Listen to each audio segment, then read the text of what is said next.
battered Dane County in Wisconsin this week. Not just one round, but two, leaving some homes with serious damage and others without power for days. We've got a tree that sort of was on our neighbor's property and fell down across our garage and hit my office yesterday. So took down some internet lines. You don't realize how dependent you are on the electricity until you don't have it. And then you realize, boy, it's everything we do. In Dane County, MG&E said it was the most significant damage they'd seen in 30 years, especially in terms of just the sheer number of separate incidents. Helping coordinate emergency response all week, I'm joined by John McClellan from Dane County Emergency Management. John, thanks so much for coming on the show. No worries. Thank you for having me. So I just referenced MG&E said, the worst for them in 30 years, again, especially in terms of just the number of different incidents they had to resolve. What's your take on where this damage fits in the context of history? I think the key thing is that, MG&E, the loss of power is the key thing here. Comparing different hazard impacts is comparing apples and oranges. Flooding is different than winds, is different than ice. But critical with this, I think, is that MG&E was able to respond quickly, and it's just a sheer volume of damage that occurred across a densely packed area.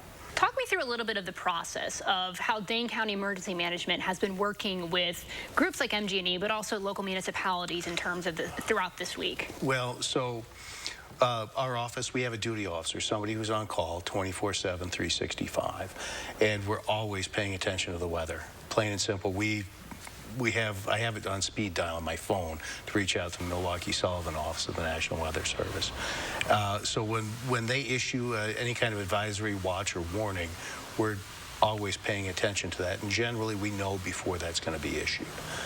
So starting last Sunday, that's when we started initiating our response. We started sending out emails, and we had a briefing Monday morning before the storms hit, realizing that storms are coming, realizing excessive heat is coming, just to ensure that our response partners were organized, prepared, and aware of what's going on. So if things did go bad, we're ready to go as needed.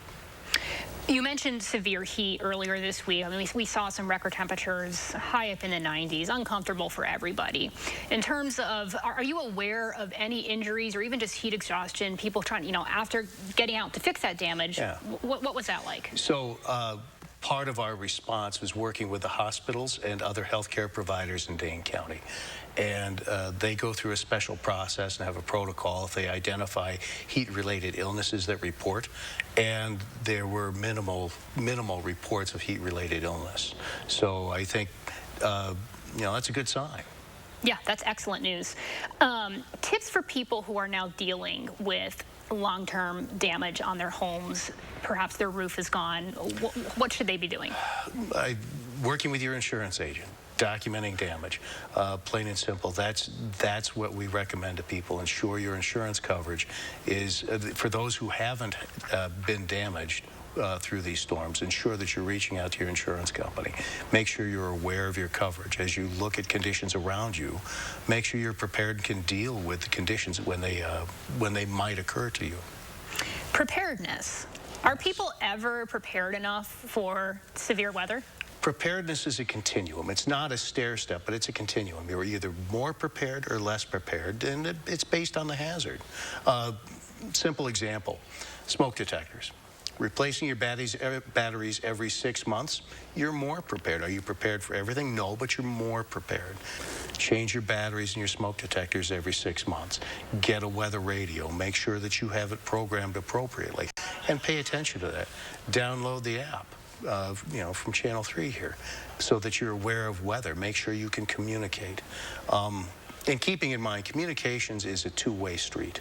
If you do have something that occurs to you here, make sure you can reach out to others around you, your neighbors, loved ones, others in your household, your aunt across town.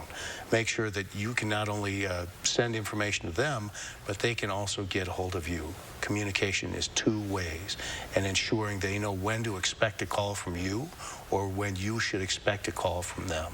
For viewers at home, I did not ask him to plug our weather app, but certainly follow our stellar weather team. Anything we've missed here that you'd like to add? I think that being prepared is probably the best way you can help your community. We received all kinds of requests, people asking, how can I help? How can I help? Being prepared to ensure that your household can respond to emergency situations is the best way that you can help in an emergency. You take additional requests for resources, you reduce those requests for first responders, you can take care of your own, you can maintain your level of safety. That's what makes your community, makes your neighbors better off, is being able to help support them and get through troubled times. John, thank you so much for taking a few minutes of your morning with us. We appreciate it. When we come back, a federal agency finding this week that a set of man-made chemicals found everywhere are far more dangerous than we knew.